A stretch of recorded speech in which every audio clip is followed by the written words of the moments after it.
Kenapa agama diajarkan al-jannatu tahta aqdamil ummahat? Surga itu berada di bawah telapak kaki ibu. Coba itu contohnya. Digendong bersusah payah, dari tadi itu hadir, kepanasan, tidak pulang. Untuk apa? Karena mau dengar dakwah. Dan mau dengar dakwah sayang juga sama anak. Makanya adik-adik sekalian, ketika Anda durhaka sama ibumu, maka jangankan kau masuk surga, baunya surga diharamkan bagimu. Dengar ini cewek-cewek, sopan sama cowoknya, kurang ngajar sama mamaknya. Kalau mamaknya yang kasih tahu, apa sih mama tahu, itu kan dulu. Sekalinya cowoknya aja, iya deh bang, terserah abang aja deh, saya ikut, mana yang baik. Dongo. Tahu dongo? Beleng-beleng. Tahu beleng-beleng? Itulah makanya. Adik-adik sekalian, kalian mau sukses, muliakan orang tuamu. Tidak perlulah kau kursus kiri kanan. Muliakan orang tuamu, Allah yang angkat derajatmu. Itu janji Allah. Biar kau sekolah tinggi-tinggi, tapi kau tidak hargai bapakmu, kau hina orang tuamu, bisa jadi kau dapat kerja, tapi kerjaan yang kau dapat makin jauhkan kau dari agama. Bisa jadi perusahaanmu lancar, tapi perusahaanmu justru menyeret kau masuk gampang neraka. Ada orang tidak cerdas, tidak terlalu berkualitas dirinya, tapi dia muliakan orang tuanya, Allah angkat derajatnya.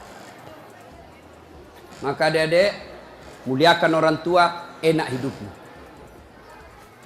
Itu tadi model anak sekolah. Kalau kita model yang sudah punya istri, bagaimana modelnya Ustadz durhakanya? Takut sama istrinya.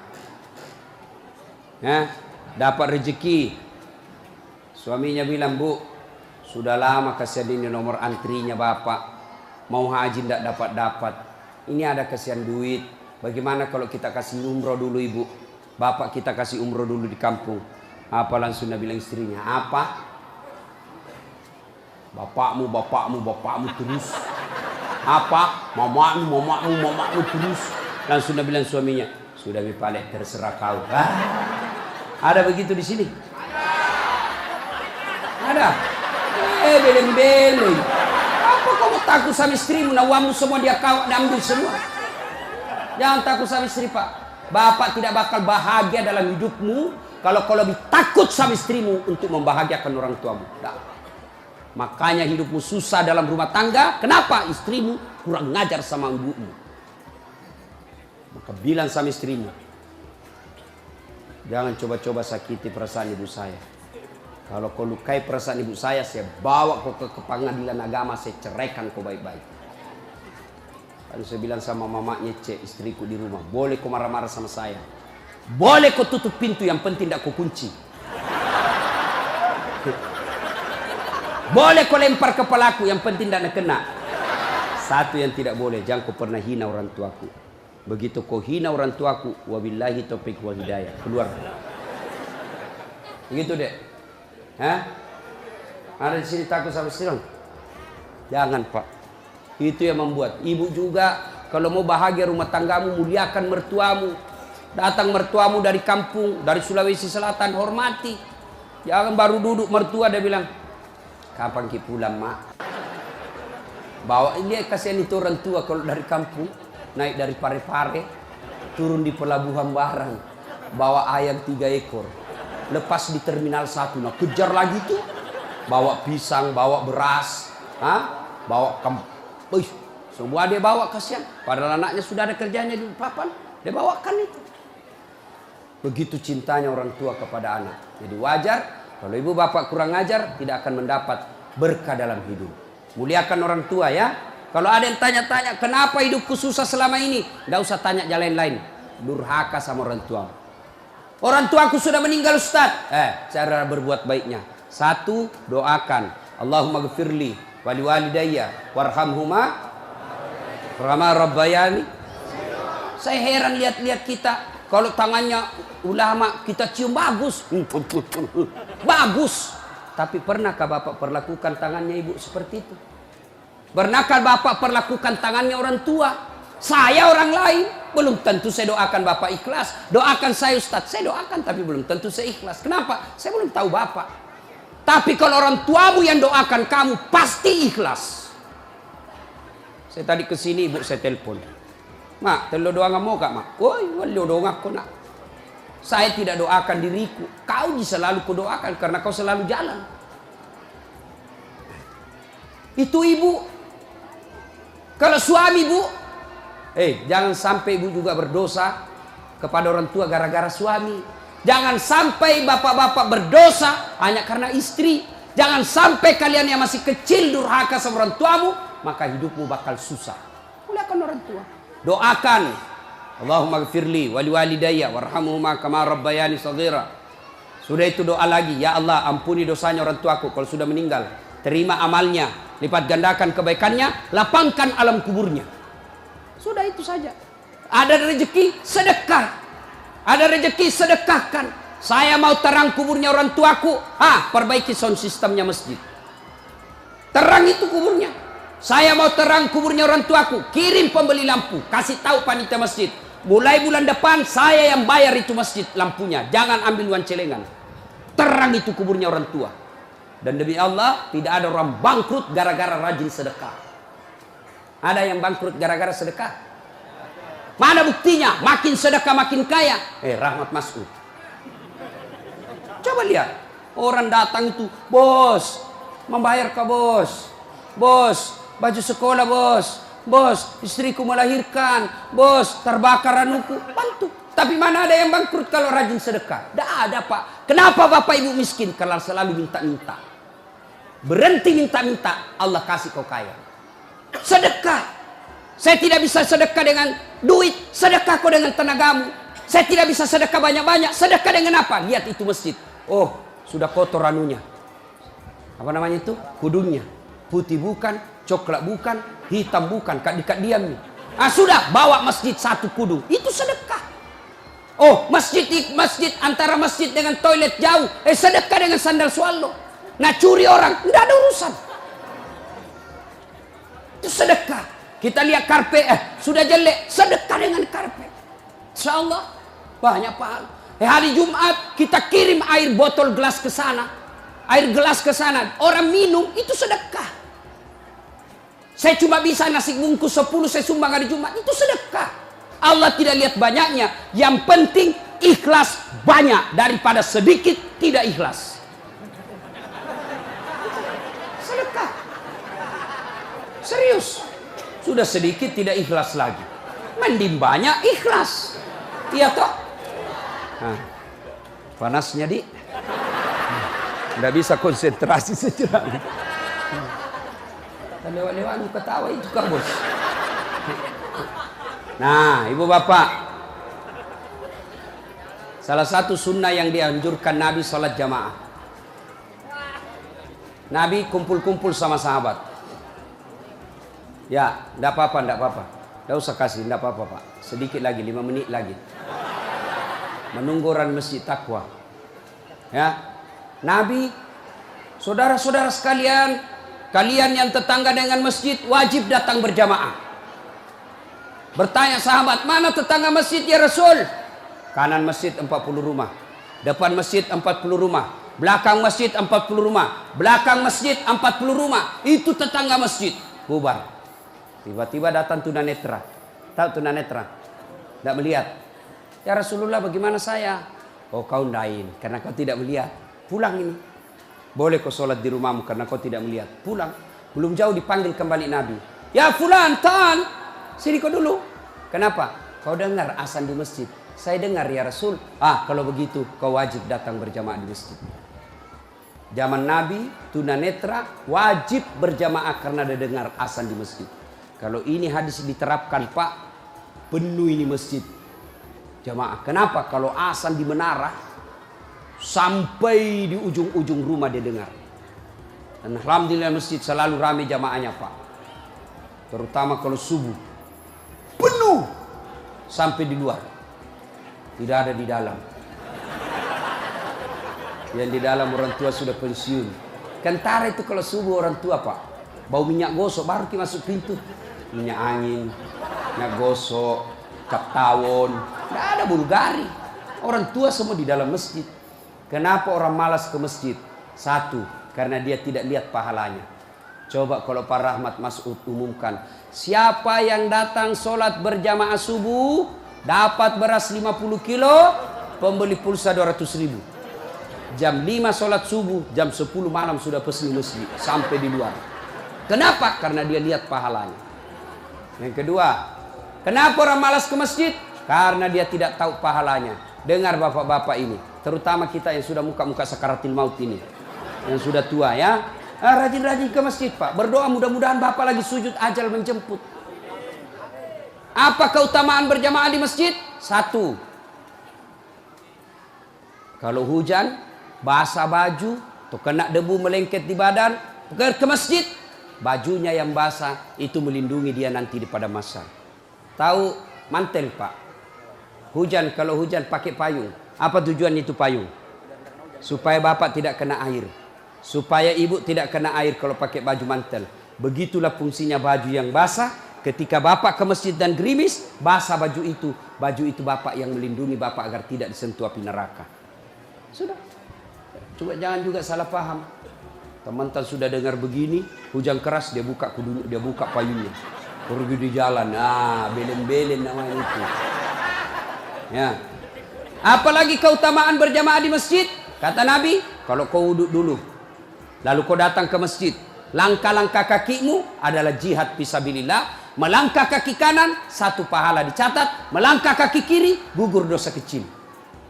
Jadi kalau 300 rumah masjid, dari rumah tak dari masjid, 300 meter kali 2, 600 meter. Berapa langkah kaki itu bapak dapat? Apalagi kalau bapak jalan begini. Berapa langkah kaki itu? Iya toh. Apalagi kalau bapak keliling-keliling dulu ke kampung baru. Sampai di sini selesai orang sholat dong. Apalagi keutamaan berjamaah di masjid. Seluruh materi yang kita lewati, pagar, tembok, dinding, aspal, tumbuhan, semua jadi saksi. Dia akan berkata, ya Allah, jangan kau masukkan dia neraka, masukkan dia surga. Saya saksinya. Tanggal 26 November dia datang berjamaah masjid. Saya yang lihat. Itulah sebabnya kalau kita sholat jamaah, kalau kita datang ke masjid, setiap kita sholat sunnah di masjid, 2 rakaat pindah lagi, 2 rakaat pindah lagi. Supaya apa? Tambah banyak saksinya di akhirat kelak. Itulah sebabnya Nabi menganjurkan, kalau kau ke masjid, lain jalan waktu pergi, lain pula jalan waktu pulang. Ini amalkan Pak, amalkan, itu sunnah. Bapak datang masjid dari pintu sana, pulang dari pintu sana. Itu makin banyak saksi di akhirat. Yang keempat, lipat 27 kali. Artinya, sekali bapak sholat di masjid, 27 kali sholat di rumah baru sama pahalanya. Apalagi, kalau di masjid ada disebut doa bersama. Mungkin di rumah bapak susah sholat. Mungkin di rumah banyak godaan. Mungkin di rumah ibu bingung. Ini saya sudah tahiyat atau belum? Ini sudah 2 atau 3? Ini apa? Kalau di masjid aman. Tidak ada kecemasan seperti itu. Nah, itu datang ke masjid. Yang berikutnya, yang membuat orang malas ke masjid. Tadi, yang ketiga, manajemen masjid tidak bagus. Mana manajemen masjid yang tidak bagus? Selalu disimpan saldo kas. Jangan simpan saldo Pak. Dengar ini panitia masjid. Bapak kalau simpan saldo kas di masjid, bapak yang tanggung dosanya, tidak jalan amalnya orang. Saldo kas 80 juta. Jangan simpan. Cari orang yang susah, yang rajin berjamaah. Ada utangnya di bank, bayarkan supaya dia lepas dari kredit. Boleh itu. Baru dia suruh cicil ke masjid. Kalau dia di bank berbunga, makin susah hidupnya. Boleh. Saldo kas 80 juta, kita mau kencing tidak ada air. Kerannya rusak-rusak, simpan, jangan. Berhenti jadi panitia kalau bapak tidak bisa urus masjid. Yang sudah tua mundurlah, kasih anak muda. Ini masjid bukan perusahaan punya. Begitukah di sini? Hah? Jangan marah Pak, siapa suruh kau panggil Kak? Mau kok. Demi Allah Pak, bapak tanggung kalau amalnya orang tidak jalan. Bapak coba kalau itu uang cuma 100.000, tapi diberikan keran, maka selama keran itu berputar, selama itu orang yang punya uang dapat pahala. Tapi kalau dia cuma di bank disimpan, tidak jalan amalnya. Belikan dispenser, belikan kopi. Tidak apa-apa, boleh. Jangan ditulis di masjid, dilarang tidur. Siapa yang larang tidur di masjid? Tidak ada dalilnya. Ayo, Bapak pernah ke Tanah Suci di Madinah? Pernah ke Mekah? Ada tidak ditulis dilarang tidur? Tidak, Pak. Barangkali ada orang tidak bisa tidur di rumahnya, dia datang ke masjid supaya bisa tidur. Itu memang boleh. Yang tidak boleh, ngiler. Maka kalau kau mau tidur di masjid, bawa kau bantal. Kalau tidak bisa, kau gelisah kau di rumahmu. Bertengkar kau sama istrimu. Istrimu ngomel terus. Maka dia bilang, jangan kau pulang. Merdeka. Bodoh itu istri sekarang kalau Nabi bilang sama Tuhan, jangan kau pulang. Oh, gembirai. Langsung Nabi bilang pacarnya, sini kau sayang. Di rumahku kau tidur. Kulayani kau dengan baik. Sudah. Jangan ditulis. Jangan bawa anak-anak berisik. Bersyukur kalau masih ada anak-anak berisik di masjid. Kalau tidak ada anak-anak berisik di masjid, maka tidak ada lagi nanti yang mau datang di masjid. Kalian juga orang tua, kalau anakmu mau ke masjid, belikan songkok dan baju baru. Anaknya mau pergi, Pak, mau pergi masjid, belikan songkok. Apa dia bilang? Itu nak, songkok na nenek nu kau pakai. Anaknya nomor 7, songkok na nenek na nomor 10. Tak buas si songkok nama buas si. Berteriak ni temannya, Pak Doja, Pak Doja, Pak Doja. Tidak mau ya nak tak pergi masjid. Hei. Itu pentingnya anak muda jadi pengurus masjid. Karena kalian kalau sudah tua tidak ada yang tahu. Kau juga anak muda, muliakan orang tua. Tempatkan di mana itu orang tua? Tempatkan sebagai penasehat masjid. Jangan masjid dikira dia punya. Ini lembaga umat yang punya. Kasih karpet yang bagus. Ada saldo kas, jangan simpan, Pak. Bapak berdosa. Tidak jalan amalnya orang. Apalagi membuat orang malas ke masjid. Apa? Kadang-kala apa? Sound sistemnya jelek. Begitu kita takbir, Allahu Akbar, langsung story.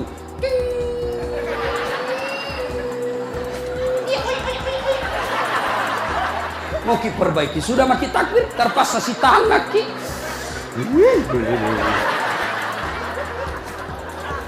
Apalagi membuat orang malas ke masjid. Apa? Kadang-kala muadzin. Jengkel orang dengar muadzin. Orang tua, sudah tua, tidak mau tom mengalah, mundur ona wasangiko. Ayah.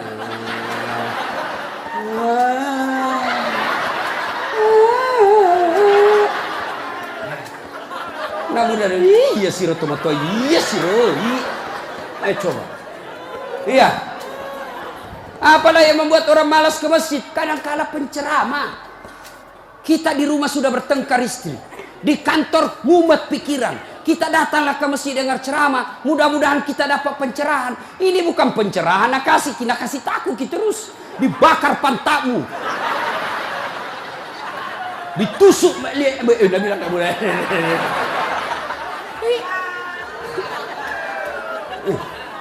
Iya.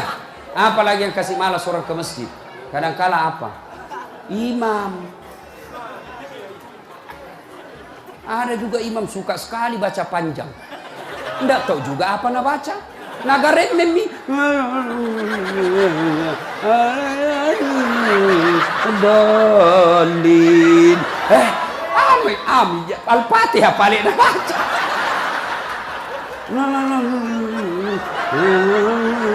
Dalin. Malam petoni tidak jelas. Makanya kata Nabi, kalau kau jadi imam, dengar ini Pak Imam. 1, baca kau yang ringkas. Kenapa? Karena jamaah kita di belakang macam-macam. Ada yang sudah tua tidak bisa lama berdiri. Ada anak muda yang baru datang, tidak senang yang lama-lama. Pulang di masjid, enak sembahyang di masjid. Ampun Ma Ustaz. Kenapa? Dia bilang itu masjid aliran sesat. Kenapa aliran sesat? Dari sembahyang subuh 3 rakaat. Bukan 3 rakaat, sujud tilawah nama itu dong. Makanya tuh imam sebelum kau takbir jelaskan dulu jamaahmu. Adik-adik, ini kita sujud tilawah. Sunnah malam Jumat membaca surah As-Sajadah. Pada rakaat kesekian kita harus sujud. Ini bukan 3 rakaat, tapi karena Allah perintah ayat itu dibaca sujud.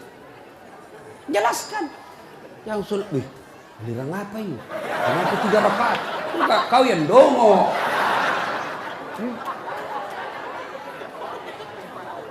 Tidak bisa orang lama-lama di belakang, Pak. Mungkin ada orang mati yang ya karena dia tobat usia senja, tidak bisa lama kasih berdiri. Batena musessa, nak naik lagi kepalanya, belum bisa selesai. Nah ulah, malampu jatuh lagi, naik udah lagi. Ada barangkali di dalam jamaah Satpol PP yang pakai sepatu baru. Lama ku baca, nah lupa simpan baik-baik sepatunya. Pasti dia, hilang di sepatu. Bapak imam sesat. Maka pasti dia tidak khusyuk. Ada barangkali juga ibu-ibu yang sekali kentut sudah makan pete.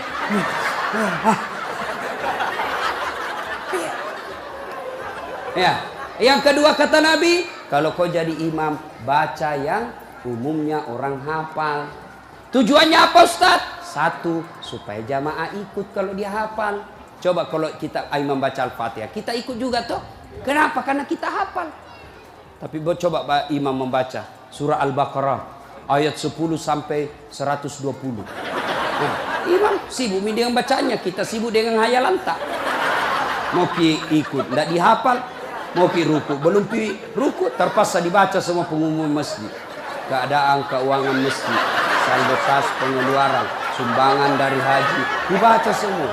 Belum selesai ini sudah dibaca satu palampang ini, satu ini dibaca lagi Persatuan Guru Republik Indonesia. Belum selesai imam dibaca lagi bajunya tim sukses Rahmat Masud, calon wali kota Balikpapan. Semua Pak dibaca. Siapa salah? Imam. Ada ini cerita gini, wallahu alam benar atau tidak. Ada penghafal Quran, dites bacaannya. Nah, kau imam, kau mau dengar bacaanmu. Imamlah dia. Dia baca betul yang susah. Hanya dia yang tahu. Tiba-tiba jatuh cicak di kepalanya. Tas silang itu. Stres. Orang stres hilang bacaannya. Apa sambungannya ini ayat? Mau ruku, tidak tahu. Apa sambungannya? Tidak ada tuh bisa bantu. Terpaksa Nabi bilang imam, tolong bantu di belakang. Nabi bilang di belakang, saya juga tidak tahu. Tiba-tiba berteriak anak muda. Dia bilang, kalau begitu ya sudah, ya Allahu Akbar. Siapa salah? Siapa salah? Siapa salah? Ini waktuku kuliah ini, kisah nyata. Waktu saya KKN. Belum Pak jadi ustaz waktu itu. Ada temanku, baru kenal ceritanya ini. Pikir sholat di posko. Dia pakai gamis. Baju ustaz sih. Bilang, alumni pesantren ini. Imam, dialah imam. Al-Fatihah lancar.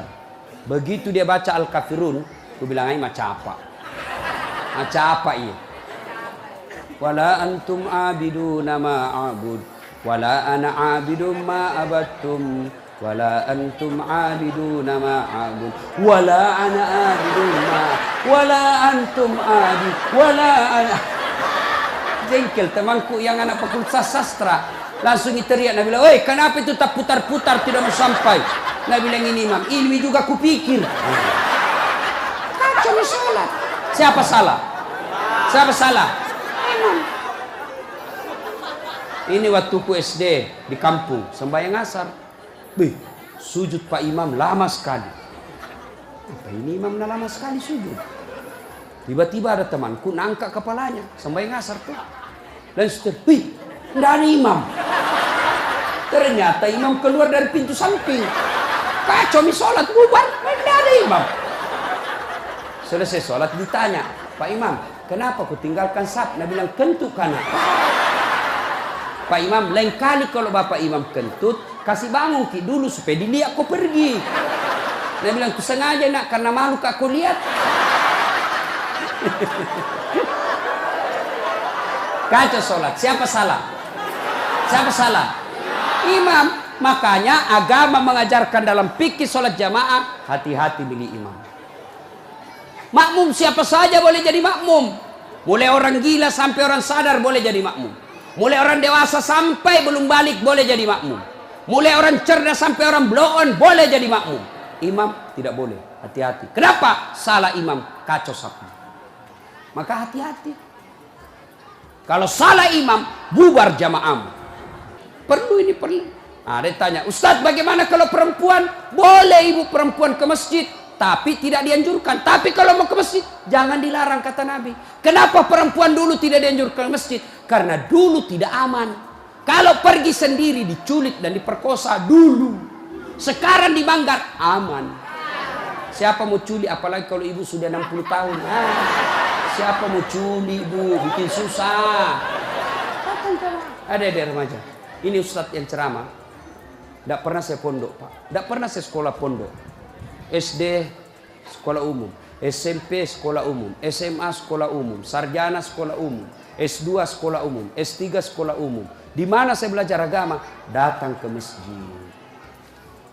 Saya kalau Ramadan dulu zaman SMP dan SMA, saya sudah bermalam di masjid. Waktu itu belum saya tahu apa itu itikaf.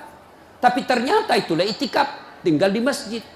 Apa kerjaku? Kalau sudah jam 2 teriaklah saya di masjid. Sahur, sahur, sahur. Kalau ada lebih kue bawa sedikit ke masjid. Kita mau juga buka puasa, mau makan sahur di sini.